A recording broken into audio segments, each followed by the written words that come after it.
I'm Richard Erskine, and I'm Secretary of Nailsworth Climate Action Network, or Nailsworth CAN for short. We're a local community group for people who want to take action on climate change. We work across the community to support actions to reduce the town's carbon footprint and to promote health and well-being, sustainability and a positive future for the town. And that's why we want to do these talks on a quite diverse range of subjects, and to get people to know more people locally who are creating positive change. And we want to open up the conversation and hope to inspire others and inform them and share information about what's going on. So finance is often seen as being only of interest to the better off, but this isn't true, because all employees must offer a workplace pension scheme by law. Your employer and the government pay into your pension, but what happens to that money, and can we have any say in how it's invested? So this is a question we want to explore. So our conversation today is about greening up your finances, and we're pleased to be joined by Alina Zavarin and Tony Anderson of Anderson Financial Management. So Alina and Tony will be talking about how to make our pensions greener, along with other aspects of personal finances, including current account banking, savings, investments and mortgages. And there will be some questions and answers at the end. I should stress that they're talking in a general capacity about informing us about how to think about these things. So a bit of housekeeping. Please stay on mute really throughout the presentation and the Q&A. And if you want to ask a question, go to the bottom and you'll see in the middle there chat, and you can type in a question and we'll get that answered. And if there are any questions that can't be answered during the period of the talk and the Q&A, then we'll endeavour to get an answer back to you. And when we post the blog on our website, perhaps we can answer those questions then after the event. And yes, so I mentioned before, we will have a recording of this event on our website, so please switch off your video if you don't want to be recorded on that. So I think now really is the time to hand over to Alina and Tony. But I think first of all, I wanted to ask the question of how you got into this business of ethical or sustainable finance. So I don't know who wants to go first. Well, first of all, thanks, Richard, and thanks to Nailsworth Climate Action Network for allowing us to come here and speak about this really kind of important for us. It's a really important subject and an important education piece for our clients. For me, I suppose the path, just to give you a bit of background. So we're a chartered financial planning firm based in Bristol. I've been in financial services since '95 and set Anderson's up in April 2007, which those of you that will know your kind of financial history know that was 4 months before the global financial crisis.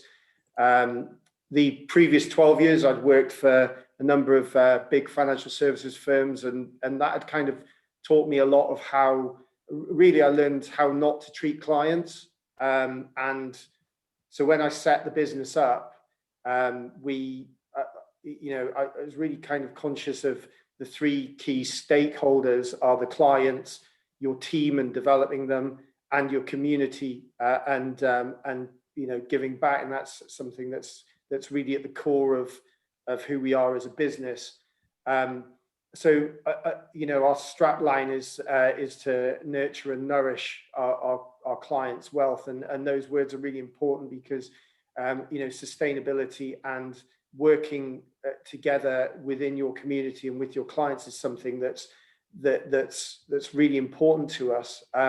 It's been a frustrating journey for me though, because when it comes to the wider industry and what we're able to provide to our clients, in the past, and as Alina will go on to it, it's getting much better now, fortunately. But in the past, you know, we'd have a range of so-called ethical funds, ethical ways in which clients could invest. But, you know, you scratch the surface and it was a bit of a joke.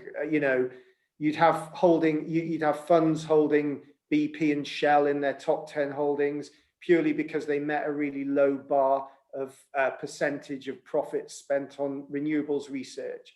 So, you know, it's changing now. In the past, it was frustrating, but it's just something that, you know, I've always wanted my business to be not just about, you know, working with clients on their finances, but actually educating and helping steer our clients towards better financial choices.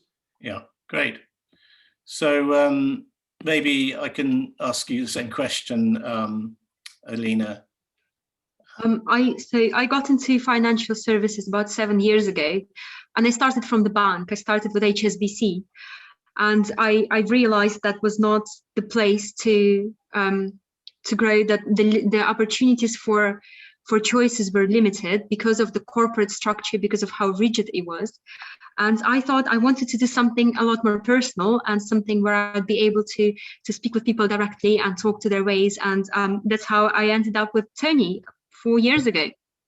And in terms of the green finances, I think I've always been personally motivated by this desire to do good if I could, and to be better, to use eco products, to make conscious choices. And when I realized how much potential there was in finances and how much you could achieve, I think that just took off. And the last 2 years, I've been really, really passionate about it. And I'm lucky because I've got the opportunity to work with what I'm passionate about. So I am overjoyed at this opportunity. I'm so glad to be able to talk to people about it and to discuss the subject that is so important for me personally. Yeah, and maybe I can just, before you get on to your talk, but just one other question. And obviously we're a climate change group, and these things are all very much connected, we know that. But how do you see climate change in relation to sustainable banking or ethical finance, or whatever the labels you put on it? I think that's a great question. You know, and it really speaks to the wider point that Alina's going to go into in a presentation. But what I'd say personally, and what I'm passionate about, is that you know, this isn't about making people rich. You know, you can get positive returns from you know, positive returns and responsible investing. They're not kind of mutually exclusive anymore. You know, this is an exercise really in educating people as to the power of the pound in their pocket or their bank account, or the pound that they borrow from a lender. You know, we often we talk about trying to get people to think of their money like a voting slip, and using it wisely. So, you know, making better choices, rewarding companies that are taking a positive approach to ethics, to sustainability, good governance. But it also gives us the ability to punish effectively companies that aren't conforming to our kind of standards. So, you know, where you put that pound in your pocket, where who you borrow it from, either individually or collectively, you know, I think that wields real significant influence, and more so than many of us realize, and you can affect change pretty quickly. You know, don't get me wrong, you know, direct action is great. It gets media column inches. But if you really want to make companies change their ways, then there's no more effective way than to hit their bottom line. And reward their greener rivals. So, you know, that's great. Okay, so I think it's over to you, Alina. Yes. So do you want to share your screen? I'll go ahead and and share my screen. So let me click So if on everyone the can presentation. remain muted, including myself. Okay. So is that working now? Let me see. There we go. Is that working for everyone? Just a nod. Good. Perfect. So I'll go ahead and kick off. So the topic of my presentation today is sustainable and responsible finance. And I want to focus on achieving financial well-being in a world worth living in. So as Tony said, it's not just about strengthening your financial position. It's about making sure that what you do creates an impact and makes this world a better place for everyone. Bit of a setting a background and a bit of a backdrop for this is green recovery. And I know I'm preaching to the converted and you might know a lot more about it than I do. I just wanted to pick on a few trends that we see in the press now. So things like the pledge to donate 80 million to the fund to create green jobs and new national parks. So that's promised by the government. The Build Back Better campaign that's focusing on public services, equalities within the society, that's focusing on creating green jobs and making sure that the society that we share is livable and is enjoyable. And certain initiatives that we're seeing in the wider economy, so things like green strings or green handcuffs, which is just a condition, bailout condition relating to climate change goals, requiring the recipients of the funding to operate in a certain way and to comply with certain conditions and restrictions. So there is a lot of force, a lot of movement in the economy right now, and it's all leading to this question: how can we use this force to implement it to our own finances? How can we take it from the global level and implement it on the personal level? So to set this off, I want to talk about your personal finance. So this is yours and mine and everyone's. And this is a pyramid, inverted pyramid of personal finances. Why it's inverted is because as we start from the basic level, as we start from the ground up, our impact that we can achieve will grow. So that's why we're seeing the inverted shape here. So let's see what we've got at the bottom. We're starting with a current account. This is achievable for everyone. This is what most of us will have. This is where our salaries will come in, our pensions will come in, and that's what we'll use to pay the bills. So this is the very first building block of your finance pyramid. Why it's on the bottom on the impact scale is because there is constant turnaround of the funds. So you will get your salaries, you will get your income coming in, but you will use it, you will use what came in to pay out. So there is no time, the capital is not sitting in this account, and the institutions cannot use this capital to support different researches or different projects or to invest or to lend. So the impact that you can achieve is limited, but there's still options available. And what's important to understand is even if we start from the very first level, even if we say the impact is limited, it's important to know that whoever you choose to support, whoever you choose to open your account with, that will matter. Every account opened with the bank will add to their strength. And if you choose to give your business elsewhere, if you choose to go with a less traditional bank that supports your values, you will know that they're getting more business, they're getting more clients, and they're strengthening their position. So even if we're talking about the basic situation with limited funds and constant turnaround of ins and outs, there is still impact that you can achieve. Coming up the level, we've got mortgages. This is borrowing. And you can choose, again, same analogy, you can choose who you borrow from. You're borrowing from the bank that will use your funds, that will use the funds that they've got to invest and make profit, or are you borrowing from a company that's supporting greener perspective? So why mortgages on the second place in this pyramid, why they're on the second level, is because green mortgages are incentives to buy more energy efficient houses or to renovate your existing homes. So if you're not in a position to buy or to renovate, then your options with a mortgage might be limited. Or it may well be that you paid off your mortgage and that you're mortgage free, so you cannot use that. So this is not an aspect that applies to you. Saying that, it might well be that in the future you will come to, say, help your children get on the property ladder. This is something you may discuss with them. Or if indeed you want to build a conservatory, if you want to make your house more energy efficient, this will be an option available to you. And the beauty of green mortgages is that they are giving clients better rates and higher loan values to support this incentive, to incentivize people to go green. The third level of the pyramid is savings. And here we can start reaching real impact. This is where the strong stuff comes in. Why savings? This is because compared to your current account, your savings account will stay in place for longer, especially if you decide to fix it for a certain term, say 5 years or 1 year, or 10 years. That means the bank has this capital and they can use it to then outsource it to other providers, to lend to other companies. They can use it to support projects. And whereas traditional banks, say Lloyds or HSBC close to home, what they will do with these funds held on deposit, they will invest the funds to try to get growth on that capital, and then they will redistribute it back to the board of directors and back to the shareholders.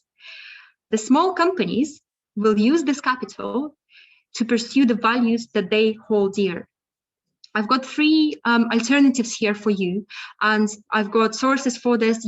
You're free to explore their website. There's a lot of information. So I singled out 3 options for savings accounts. I've got Triodos Bank. They've got an office in Bristol. It's on my way to work. I walk past it every day, and they do amazing things. So they focus on impactful investing. They use funds held on their deposit to support things like climate actions. They support clean energy projects. They support water projects. So they are using it to achieve impact in the areas that they chose for their funds. The second one is Ecology Building Society. And it is a building society.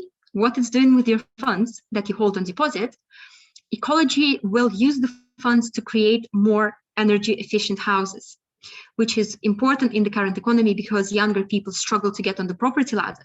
So it's important to have this accessible housing, and if it's energy efficient, if it's green, it's all the best.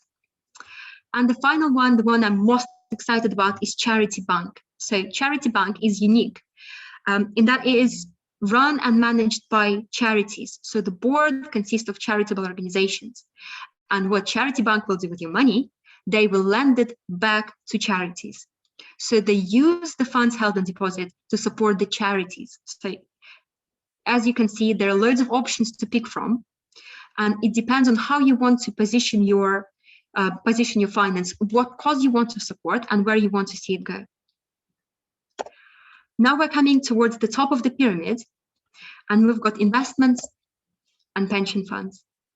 And the reason why these 2 are on top of the personal finance pyramid is because here you can achieve the most impact using sustainable investing. This is what we'll talk about. So we'll talk about how to use sustainable investing and how that slots into our lives. The irony of this is that most people do not realize they are invested at all. So this is something I learned the other day. It is especially a bigger problem for women because they're historically less in control of their finances. It's historically been a man's world. So many women do not understand that the pension funds they have are investments. So your pension is not cash. It's not a fund somewhere. It is shares and bonds, and you have it. And most of us have it. Because of the government auto-enrollment scheme, now most employed people will have access to a pension. Why pension fund sits on top as well, one last point to mention on this, is because pension funds are locked in until the minimum retirement age. So right now, the age is 55, but it's set to increase, and it goes up to 57 and will probably go up to 58. And that means the younger you are, the more time you have ahead of you. With investments, you will still be able to take funds out if you want to do something, if you want to travel, if you want to build something, you want to study, so you will be able to use the funds. Whereas with pension, they're locked in. And that capital is held in one place for a very long period of time. So we are talking 20, 30 years, 30, 40 years. So that's an incredible time horizon. And that gives pension funds so much force. So just because they've got time on their side. So this is the pyramid of personal finance, and that's what we'll be looking at. We'll focusing on the top two because of how much you can achieve. So the power of change. Let's see what exactly you can achieve by greening up your finances. That's an exciting research, and that was produced by Nordea Group in 2018. So what we're looking at 5 ways to decrease your carbon footprint. And 5 ways here are shortening your showers, taking one less international flight, taking the train instead of the car, eating less meat, and moving your pensions to a sustainable fund. The impact here is expressed in tons of emissions saved. So things like shortening your showers, so this is water, decreasing your water consumption, that will save you just over 1 ton of emissions. Taking one less international flight a year will take this number up to almost 19 tons. Taking the train instead of the car, we're talking 26 tons of emissions. And eating a maximum of 1 piece of meat each week, so significantly cutting down on meat, that will save you 35 tons. Moving your pensions to a sustainable fund, we're talking about the impact of 2,222 tons of emissions. So now this is crazy numbers. I know how, for me, I think this is very impactful. So now I want to talk about what this research is based on, to show you that this is not unattainable. This is not based on 500,000 pension funds. This is not for the richest of us. This research is based on approximately 800 per year contributions. Just to give you a bit of a sort of framework with this, if you earn 20,000 a year, and most people in the UK earn that, that's below the average, the minimum contributions set by the government, that's 8%. 8% of 20,000 is 1,600 a year. That's twice the amount used for this research. Just showing you that even if you do not have the chance to save more money into pensions, even if you haven't got this big fund behind you, we're talking about small things and small actions that add up. And that is adding up over 42-year career, which is pretty normal for the UK workforce. The yield is 9.3% annually, and that's quite high. So just to confirm, this is an investment growth. It's not unattainable, but it is quite high, and it's well offset by the small level used to generate this impact. So now we know why you would want to do that. Hopefully, I'm trying to convert you, and I'm trying to make you interested in this. So we know why you might want to do this. Where might you go? This slide is looking at the growth of sustainable investment market. This is basically number of newly launched and repurposed funds available within the European fund universe. And I think it's very powerful. This slide, what it shows that the number of new funds in the market that offer you different sustainable options, that number is growing year to year, and the growth is very, very strong. What's interesting is that the data only goes to June 2020, so we're only looking at half of 2020. And even though we know that January to June 2020, that's when the worst of pandemic hit, that's when we saw a big market drop down because of the economy shutdown. Even though all of this happened in the first half of 2020, the number of newly launched and rebranded funds, this number is still, we're looking at really, really large amounts of funds. And importantly, if you consider the trend, even with the first half of the year data, 2020 was still on track to outperform 2019. And now we know how strong the second half was. it's not unthinkable to imagine how much higher this number turned out to be in real life. I'm looking forward to seeing the final data when it's published, just to see if my predictions hold true. So if you want sustainable investments, if you want to green up your investments and your pensions, there are loads of ways to do it. There's loads in the market available. So why do institutions go sustainable? Why does this happen? Why this growth? Why are we seeing this trend year to year? And the first logical thing to think about would be to say, well, there is a push, there is a demand. So that's the public demand, and the institutions are just, the institutions are answering to this demand. But what's interesting is in this research that was done by BNP Paribas in 2019, global asset managers and owners were asked what was their top motivation for including sustainable investment into their investment portfolios. So what made them do this? And external stakeholder demand is number 4. It's not in the top 3. So this is not a one-sided change. It's not driven by the public only. There is a lot of motivation there. And it's things like improved long-term returns, decreased investment risk, brand image and reputation. So all of those come before the push from the public. There is a lot in it for the institutions, and that shows that this trend is here to go. It's not going away.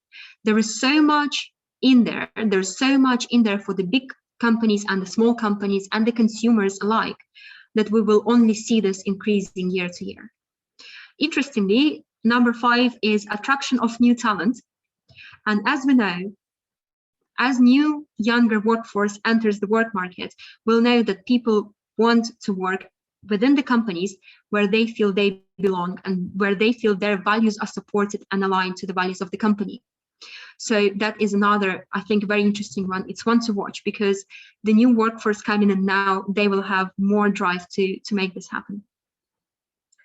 So now we talked about all things around it. So we talked about why people want to do it, how you can achieve it, how you can green up your finances. So now let's actually look at sustainable investing and what that is and how you can use it daily. So what is ESG? You might have seen this abbreviation before. It's certainly been in the media quite often lately. ESG stands for environmental, social, and governance factors. And it's a framework used widely to evaluate the companies and to see how ethical they are and how they conduct their business. So let's look at each factor individually. First, we've got environmental factor. So this is how the company or the organization interacts with the environment. And it includes things like climate impacts, water pollution, biodiversity, energy efficiency. So all things related to the environment around the company. Social factor. This is looking at how the company is operating within the society, because we cannot exist outside of it. We have to play by the rules. And it's looking at the relationship with all groups of stakeholders, not just shareholders, but it's looking at things like inclusion and diversity, working conditions for the employees, local communities and the impact had on the people around, and human rights. The last one is governance. And that is probably the least straightforward and the one that's getting more traction now. Governance stands for things like anti-corruption, board independence, executive compensations, disclosures. So all things linked to the behavior of the directors of the company. If you want to work with the company, if you want to invest, if you want to support the company by buying their product, you need to know that people at the head of the company share your values, and that you can expect and that you know what you can expect from them in the future. So governance issues will include things like massive payouts to directors, and then you start questioning, once you hear about it in the media, you start questioning how that reflects, how that works within the company. Are all levels of production compensated equally? Where are those 60 billion payoffs coming from? And then you start actioning how motivated this director is and what really drives the decisions. Let's very quickly look at how you can use this framework in your daily life. And we'll use a cup of coffee as an example, because it's a very simple object, and most of us are used to grabbing one on the way out, or stopping at Starbucks, stopping at Costa, and just grabbing the coffee on the go. So very, very simple. So take a cup of coffee, and you can do it with any other object you want, and just try and apply this framework and see how that works. So environmental factors applying to the cup of coffee, what would that be? That would be the production of the coffee, where it's grown, how that is, how that's handled within the community. Where is the water supply coming from? Is that increasing biodiversity of the region, or is it harming it? How it's handled? What's the carbon cost of transportation of coffee across halfway around the globe?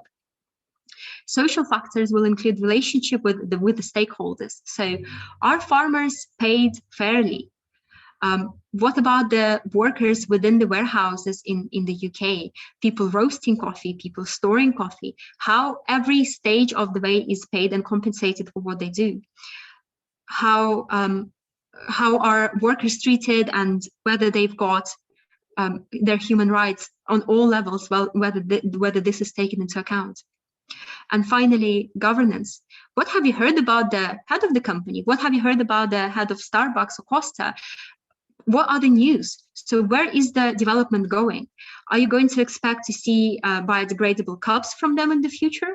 Or do you think they care about their share profit more than they care about the long-term environment impact? So using this, it's very simple. You just have to keep the three factors in mind, try to apply them to any product, any industry you want, and that will highlight problematic spaces. And then by doing further research, you will be able to deepen your understanding, and you will know whether you want to deal with that company or you won't. Positive versus negative screening. This is about using ESG and using this analysis that we just performed, and then seeing how this can be integrated within your portfolio. So how do we go around, now we know which company is good and which company is bad, how do we go around making this happen within your portfolio? The first one, the oldest one, is negative screening. So this is, that is the starting point of all ethical investments. When you decide to negatively screen, you decide which companies you want to avoid. You actively exclude, and things that you exclude, they can be various. You might want to decide you don't want to have any sin stocks, so things like tobacco, alcohol, gambling. So you say you will not support those industries. You might want to exclude fossil fuels or mining companies for that matter. The choice is yours. It can be personalized to you, and these ones are just widely used, so more sort of commonplace. Now there is positive screening. So this is a newer version of negative screening, and as implied by the name, it means you will choose which companies and which industries you want to actively include within your portfolio. So this will be, again, the world is your oyster. You decide what you want to support. It can be eco products, eco packaging, it can be projects benefiting local community, can be renewable energy providers, works on purification of water, making clean water accessible. So you name it, you can decide what you support. And why this is a newer way of doing it is because it takes more work. So it's a lot easier to just say, okay, check out tobacco and check out mining, and we'll be fine, we'll be ethical. And it takes a lot more work to decide on the values you want to hold on to, and to decide the companies you want to support. Finally, there's such thing as shades of green, and that is just to say that not all ethical funds are created equal. As Tony mentioned before, we used to see ethical funds with BP and Shell in their top 10 holdings, and that was appropriate and that was acceptable, whereas now it's not likely you might come across one. So you might have funds which are only applying negative screening, so they are pretty mild on the scale, or you might see very strong dark green funds that go for impact investing in very narrow industries. So just to beware, if it says ethical on the top, it doesn't mean that it's all the same. There are loads of nuances, and there are loads to look into. And to say that it's not to scare you, it's not to persuade you that it's too difficult.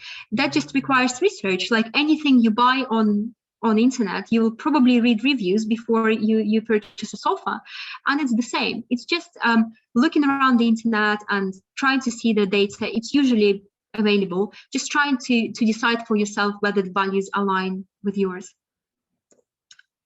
Now, the green markets. So we are a finance company and we have to talk about the green markets. So this is an exciting slide. I find it exciting and I want to share this with you, and to benefit from it the most, I will talk you through this whole thing just to show you exactly what we're looking at. So we'll go through the legend first and see what indices we're looking at. So this selection is global indices. They are not companies, they are not economies, they are composites of all companies and all industries in the world. And the middle one, the blue one, is MSCI World. This is globally accepted and globally acknowledged as a benchmark for measuring how the economy is doing. I also picked some more unusual ones.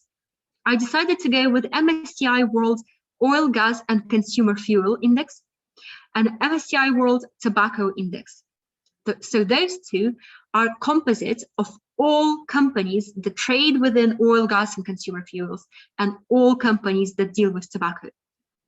And finally, I've got two green ones, and I made them green to make it easy to see.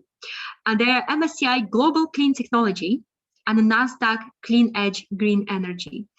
MSCI, this global index provider, they haven't got yet. They haven't got one for green energy, so I use the NASDAQ one. But this is just, the purpose of this is to show you the bigger picture and to show you the economies and where the economies are going. So we're looking at the last 5 years, and this is actual data of what actually happened on the markets. Our reference point is February 2016 because that makes it exactly 5 years, 5 years ago. And we start at 0 because we need the starting reference point. So we just take it, first day we take it as 0%. And then we see what happens. You can see all 5 indices going in the same direction. And it's pretty uniform. So there are some outliers, but the movement is kind of identical. So they're going the same direction. Then around August 2017, we can see tobacco index starting to split out from the rest. And it's going down. This is going with regulations against tobacco and new taxes in different countries, and in general, just the raise of awareness, the raise of campaign, pictures on the cigarette packages, just showing the harm that is in tobacco. You can see the companies dealing with tobacco taking a hit, and you can see how far it's going. You can see how low this dips, so that by the end of, so we're talking February 2nd of February 2021, after 5 years, MSCI World Tobacco stood at minus 1.71%. That's cumulative over 5 years. So they achieved nothing. Then we'll look at the rest of this. So we leave tobacco alone for now, and we'll look at the rest of the indices. And we see this uniform movement going in line and kind of coming, going together until we come to this point. And that is, I think that is very interesting to look at. This drop here, the sharp drop, that's the pandemic.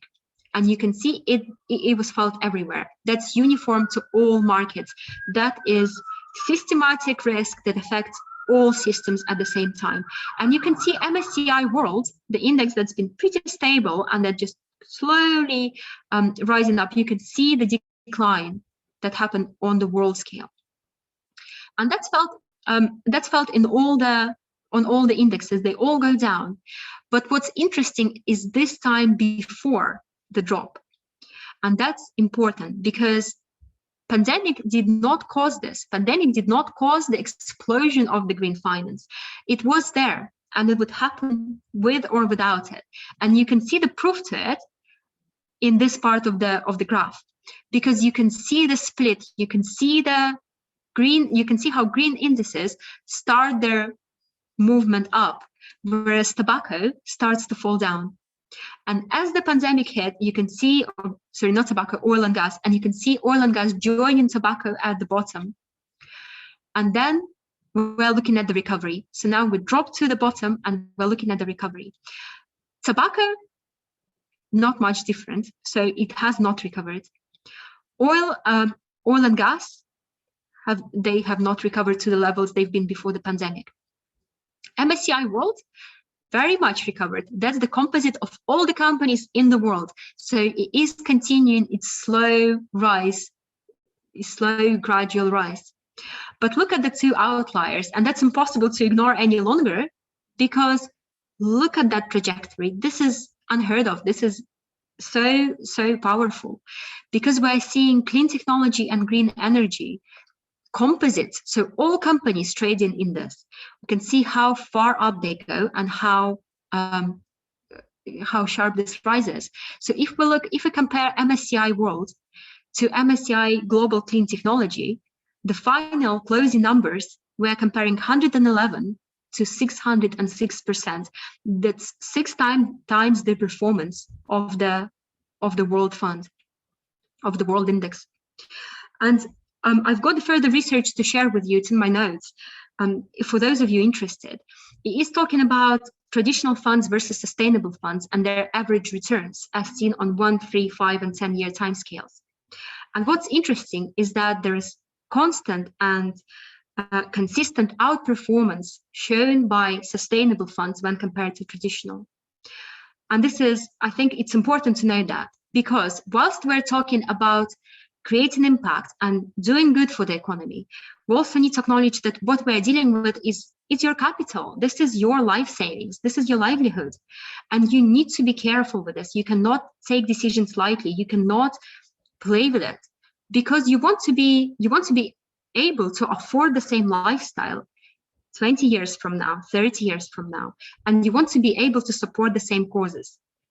So it's not wise to look at it in a short-term perspective. We're looking at the long term. So we're looking and covering all things, from the impact you can achieve to the personal impact it will make on your finances. So now we're coming to an end. Immediate actions you can take. Hopefully now you've got some questions, and hopefully you got some better ideas of what you can achieve. And you might be wondering, so what do I do? How do I go about it? Where do I start? Because it sounds like such a big topic. You can explore sustainable banking options. That's the first and simplest thing you can do. Look at where you bank. Look at where your mortgage is, and think, is that the company I want to support? Is that the institution I want to go further? Your funds matter, so do the best with it and make sustainable choices. Consider if you will be eligible for a green mortgage in the future. If you come to remortgage, if you come to build an extension, if you want to help your children, discuss these options with them, and it will benefit the society, the economy, and you. Review your pensions and investments. And as financial advisors, that's the most important bit that we want to communicate to you today. Review your holdings. Look at it through the green lens, look at it through the sustainable lens. But in general, just take control over it. Know where you invested, know what companies you're supporting. Take control of what's yours and make it work for you. And finally, make conscious financial choices going forward. Speak to your friends about it, speak to your colleagues, speak to your employer and see what options you've got within your employer-sponsored pension. And if you find this information useful, make sure it's widely available. Thank you. That brings me to an end of my presentation. And you've got our contact details. If you have any questions, if you want to discuss it, we're there. You know how to find us. So, Alina, thank you very much for that. I think people will be able to get this information from our blog. So I think you can stop sharing. Sure. Yeah, and we can get everyone back. Yeah, so that was very, very interesting. I've got a question here from Sally. Can direct investments to companies actively working for net zero. We want to stop financing emissions. So what are your thoughts on that? Yeah, sure. I mean, yes, of course. Yeah. I'll bring in Tony as well. So yeah, absolutely. I mean, you can, if you're looking at direct investment, so investing directly into shares in a company, you can do that, through a share portfolio, where again, looking at an ethical ethical share platform to use, doing it through your pension fund, then it's about finding out and selecting those companies that you want to reward with your investment. I'll just push you a little bit, because I know, I mean, I was reading something about it was being quite critical of Microsoft, because it said they had this sort of net zero, and it was a blog, I think they're the IF, I forget who they were, but they were saying basically the way they were doing was buying lots of carbon credits.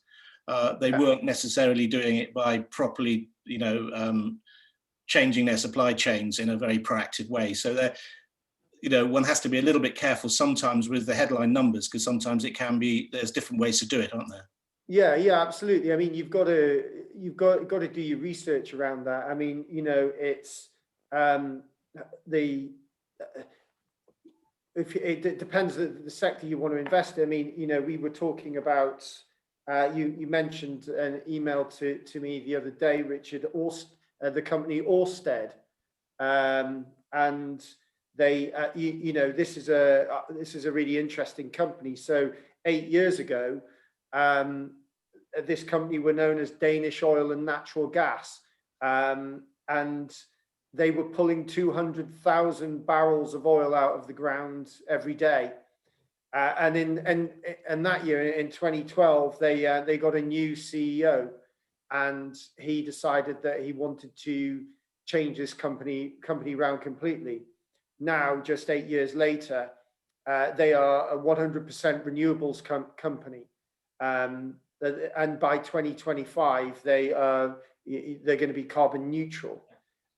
Now, what's really interesting about, and this is the point that I want to make about how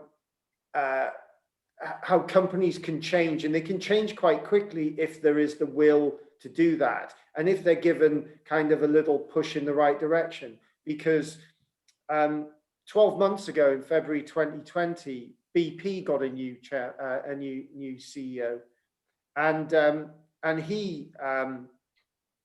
he gave a big speech about how BP had to change, and they needed to, there could no longer be just this oil giant. They needed to do things differently. And 12 months later, well, less than 12 months later, 9 months after that speech, BP announced that they were going into partnership with Orsted to explore renewable technology. Engaging with a company that just 8 years before started on a journey to completely replace their oil and gas business with wind and renewable energy. Now, if Orsted can do it and now have a market cap of bigger than BP, then maybe BP can do it. So when you're investing your money, yes, immediately you can look for the companies like the Orsteds, because if companies like BP and Shell see the money going to those companies, that that's the beneficial cycle that we want to generate. So I'm conscious of the time, so if we can, we might want to get through a few questions. Yeah, sure. So Matt is asking, I've seen a lot of funds involved with clean energy, electric vehicles, etc. Do you think funds will emerge that that include forestry business that grow trees for long term and sell their carbon credits into emerging markets? Because most of the forestry funds seem to include businesses that grow and harvest trees for wood products. So I definitely think there is a lot of potential there. And what's interesting, you might know about this, there was an initiative in Asia, I think it was in India, where governments, or the region rather, decided to mortgage people's trees. They allowed the landowners to mortgage their trees, and they would pay small, very small percentage, but there was still income coming to people for having the trees and not cutting them down.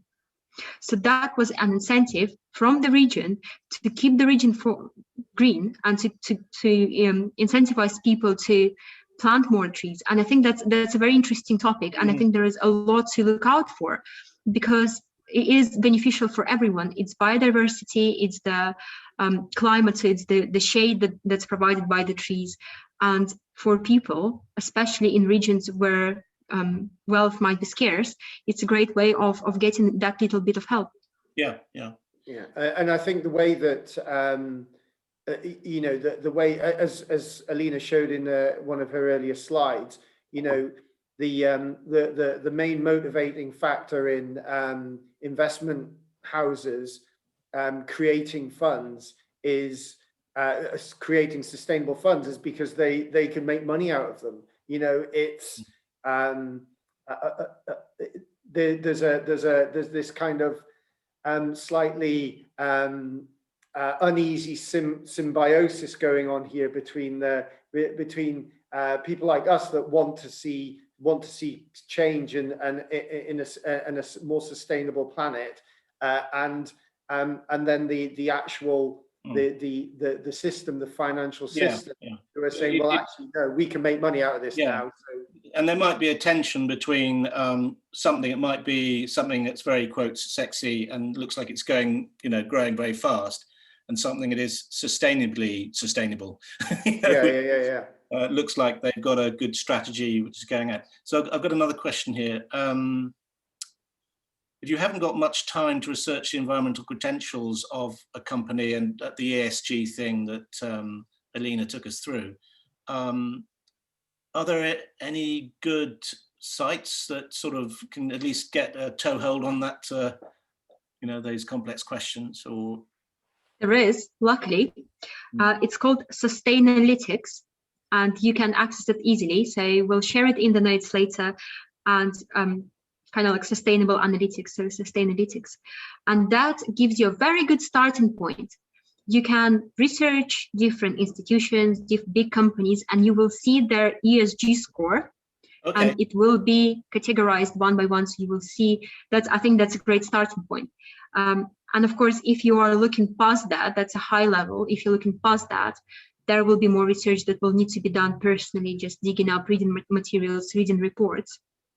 And if you're looking at the investments, it is for the ethical funds, it's the fund managers' jobs, fund management companies' jobs, to make sure they go through the full analysis of the companies where they invest and pick the ones and report back to the investors about why they picked them and what they're going with. So it's a question for your financial advisor. And the usual qualifications about an individual's risk profile, how much risk they're prepared to take and all that kind of stuff. So if it's a kind of speculative green company, like a completely new battery technology, which looks like it might be interesting, it might go flop in various times, you might mark that as high risk or something. Yeah. So, and this is again, if you've got questions like that, I think it's best to speak to a professional, speak to an advisor, because as we talked about before, you do not want to go and take more risk than you can bear with your pension funds, because it's important to keep that sustainable for your personal finance for the long term. So it is a very fine balancing act. Yeah, I had a question which I put in the thing as well, which is there are lots of different types of pension, aren't there, which are there's SIPs and there's all sorts of different structures. In general, would you say that the things you're talking about applicable, whatever the kind of pension model or structure?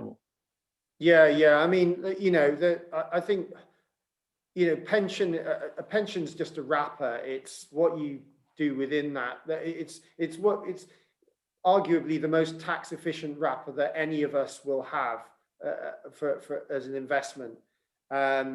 I think that regardless of there's a slight nuance with things like SIPs where you can invest directly into a physical commercial property or single company shares, but the majority of us will have personal pension or a stakeholder pension through work, and it will have collective investment funds within it. And you can review that through just the same sort of green lens as you can with your with regards to you know, single company shares. But I think a lot of the problem has been the media sort of portraying pensions as one homogenous thing, where it's not. It's just a wrapper. And I've got a couple of questions before we wrap up. So Sue is asking, she had a lot of time, there's multiple funds, you actually, it's actually a fund, you know, in the pension that's been invested in, and then there's another layer underneath that, which is actually then the actual companies. So that makes it more complicated, doesn't it? Well, I think it makes it easier. I think it makes it easier because funds allow you to invest in more companies at once.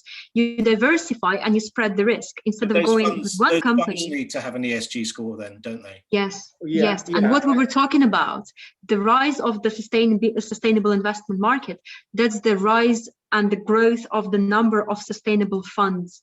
So we're talking about funds, not the companies, but funds that do the work for you, amalgamate that into one available solution. Right, good, because it can be a bit of risky business having individual companies if you've got funds spreads the risk and all that kind of Absolutely. And as Alina says, you know, you're kind of outsourcing some of that legwork to a fund managers investment committee, and they will publish the holdings of the fund. I mean, typically you can find the top 10 holdings of any investment fund really easily on their fact sheet. And if you then want to dig down and get into most funds will have between 20 and 40 holdings within them. And if you want to get down into the sort of the smaller holdings, then you just contact the investment house and ask them, and they will produce the data for you. Yeah. Or get your advisors to do it. I think we've just got time for this, which is local people with local government pensions, or even people with company pensions where they haven't got their own pension, they're part of a bigger pot, which are often more rigid. But what can they do? Is there scope for influencing that as well? That's a lot more difficult because with your personal pension, you've got full control. You decide where it's invested, you can pick the funds and you can change it. And with the bigger pension schemes provided by the employers, provided by the local governments or such, individuals have a lot less impact, and they have a lot less influence over what is invested, how the pension holdings are structured. And often there are very rigid rules about what the pension will hold, because they need to achieve, as the entity, they will need to achieve certain level of returns to ensure they can then pay pensions to pensioners for all the years ahead of them. So there's a lot less you can do. But saying that, there is still scope for raising this question and asking how the funds are invested. Is there any way you can do so? This is more rather than through personal action, this is more through the conversation and lobbying that. Absolutely, flagging it up with the pension scheme trustees. You know, if you're in a final salary scheme. Yeah. Like you certainly don't necessarily want to be getting out of the final salary scheme. So. Great, I think we've hit the top of the hour now. So I felt that was, you know, quite a lot to cover in an hour, and probably we could have gone on for a couple. I'm sure there will be some questions, other questions that people have, and feel free to send them to us if you have them. But if everyone can unmute now, and we'll give Tony and Alina a round of applause. Thank you. So. Thank you very much. Thank you. Thank you. Yeah. Well, thank you for your attention and for your time. Yeah.